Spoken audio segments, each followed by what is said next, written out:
Assalamualaikum warahmatullahi wabarakatuh. Halo semua, selamat datang di video edukasi kali ini. Sebelumnya, perkenalkan nama saya Fatia Arifatus Soleha. Saya mahasiswi dari Universitas Muhammadiyah Profesor Dr. Hamka, program studi bimbingan dan konseling. Pada kesempatan kali ini, saya akan membahas tentang problematika dalam pelayanan bimbingan dan konseling di sekolah. Nah, sebelum kita masuk ke poin pembahasan, yuk kita kenal lebih dekat dengan BKU Hamka, program studi yang bukan hanya unggul secara akademik, tapi juga mencetak calon konselor yang profesional dan siap menginspirasi perubahan.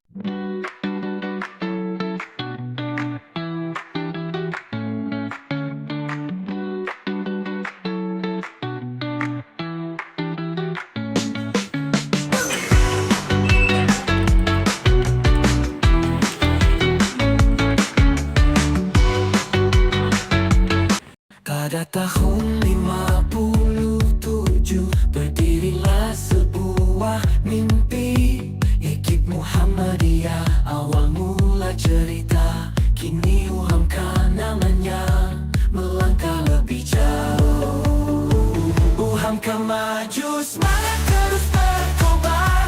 Universitas unggul di tanah yang tercinta, mencipta SDM berkualitas, penuh integritas, trust dan compassion selalu di jiwa. Langkah demi langkah ditempuh, jalan panjang penuh harapan.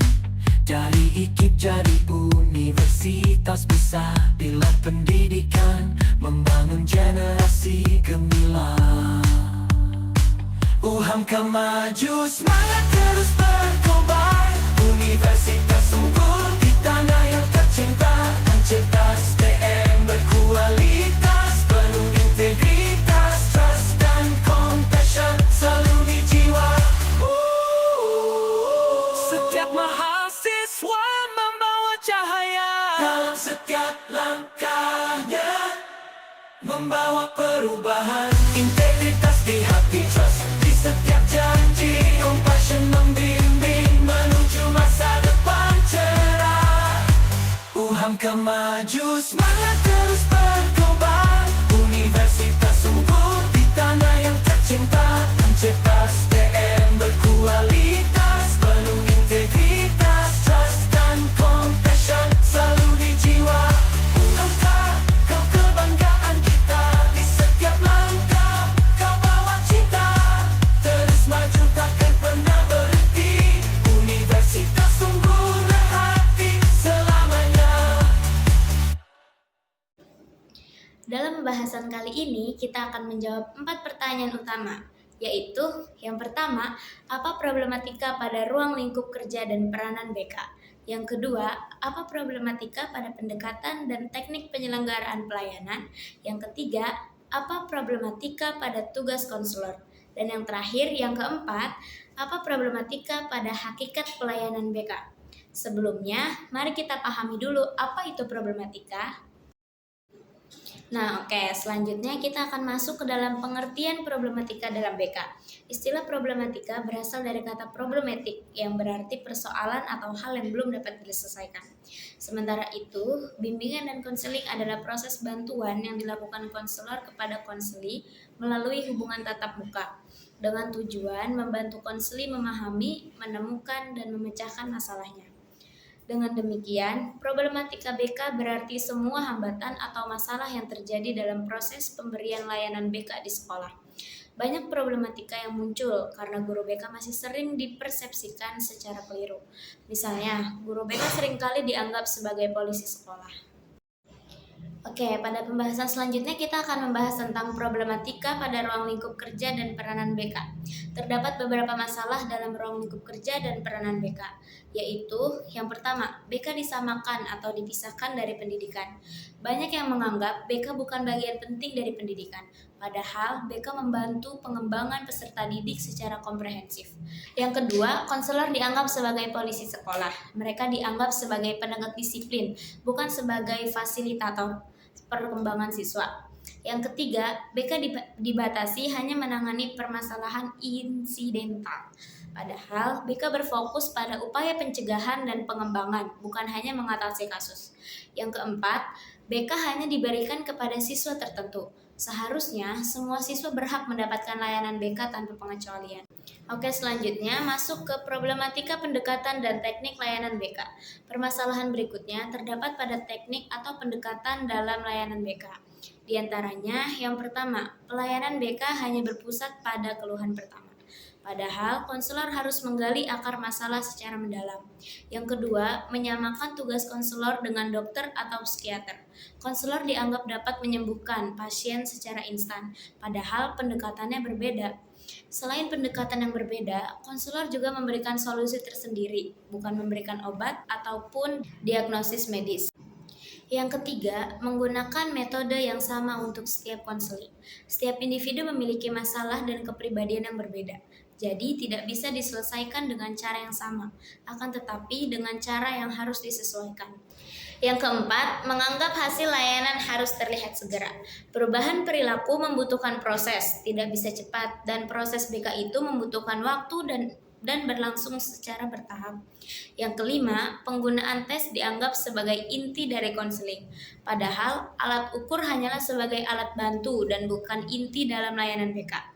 Dan yang terakhir, yang keenam, BK harus bekerja cepat. Padahal, konseling memerlukan waktu dan proses yang bertahap agar realistis. Pada slide ini masuk ke dalam problematika tugas konselor. Problematika tugas konselor itu dibagi menjadi dua. Ada yang internal, ada yang eksternal. Yang pertama ada problematika internal. Masalah internal muncul dari dalam layanan itu sendiri, seperti layanan yang hanya menyentuh masalah permukaan, kompetensi konselor yang belum optimal, keterbatasan waktu dan informasi, serta tekanan tugas yang membuat layanan kurang maksimal. Yang kedua, ada problematika eksternal.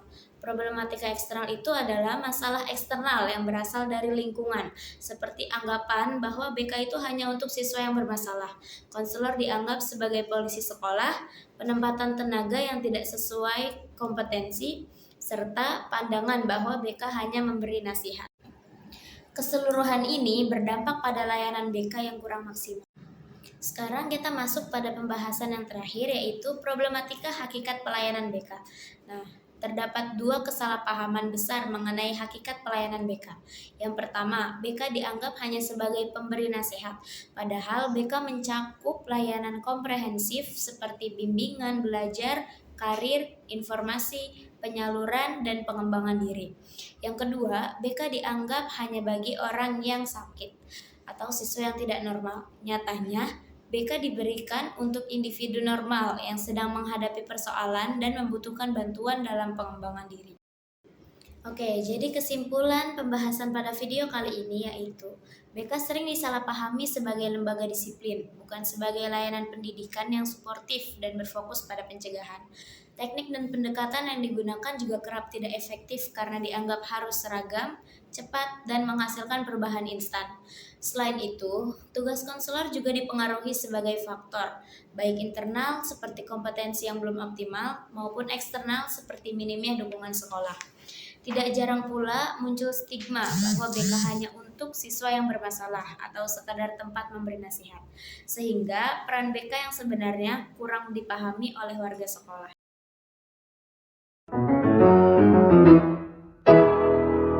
The club isn't the best place to find the lovers, of the bar is where I go.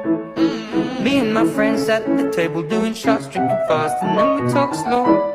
And you come over and start up a conversation with just me, and trust me, I'll give it a chance. Now take my hand, stop it, and the man on the jukebox, and then we start to dance. And I'm singing like, girl, you know I want your love. Your love was handmade for somebody like me. Well, come on now, follow my lead.